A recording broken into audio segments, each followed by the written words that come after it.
Hey guys, Shanq Koo right here, and you're on another episode of Growing with Wisdom.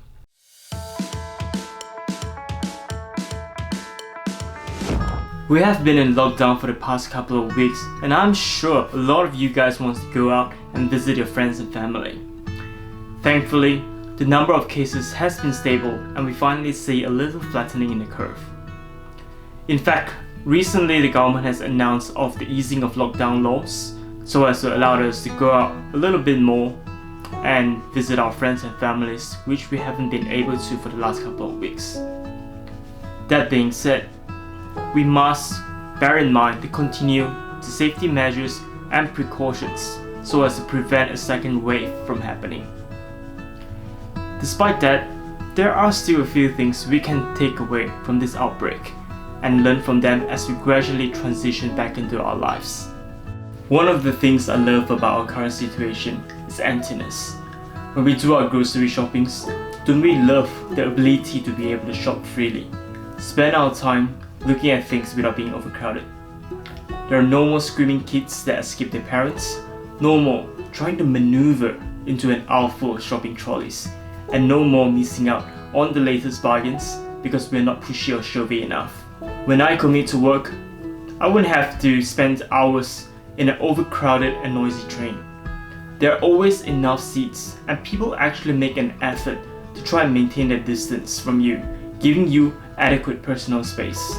Lines may look a little longer, but they move quickly, and people stay a good distance away from you, so there are no pushing or jostling that irritates people.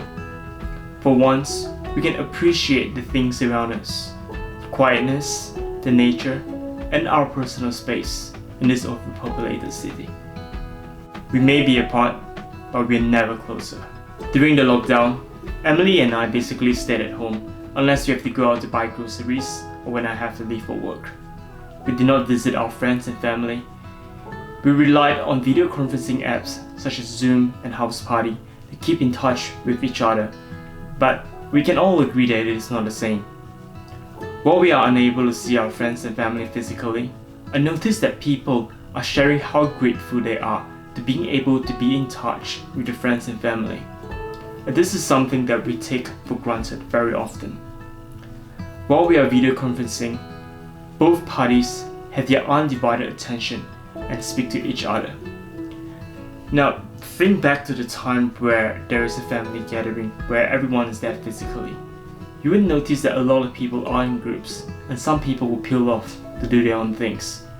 Others find themselves looking at their phones all the time, and a lot of us find it that it's a chore to spend time with our family. And with all this restriction in place, people are gradually understanding the value of family better than ever before. Emily and I finally get to do some visiting when the first restrictions were lifted. My maid and I built a fireplace and we undercooked some chicken wings. We finally get to visit our family for a simple dinner, and I can say that we are never closer than ever before. And hopefully, all of this will continue even when all the restrictions have been lifted. The comfort of our own home.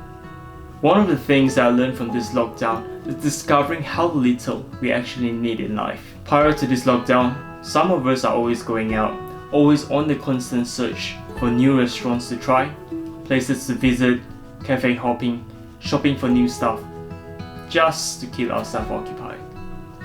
And during this lockdown, all of this are banned. And surprisingly, when these privileges are taken away for safety reasons, most of us realize that there are a lot of things we actually do not need to survive. Dining at posh restaurants, spending money on overpriced entertainment, hitting the gyms daily, all of this are gradually being turned from being a need to a want. As we undergo the gradual shift, we begin to appreciate ourselves better. A lot of us started to find new activities to keep ourselves occupied at home, learning new stuff, how to exercise at home at our own comfort. Some of us who can't even cook instant noodles are gradually learning how to cook, and those who never help out at home are beginning to clean the house now, hopefully. Good changes, but hopefully they all remain after the restrictions have been lifted. So there we go, 3 personal things which I feel that we should continue on after the restrictions have been lifted. Let me know about what you think and what else you can suggest in the comments below. I hope you enjoyed this episode, and I will try and publish more regularly if my work is not killing me. I'll see you next time.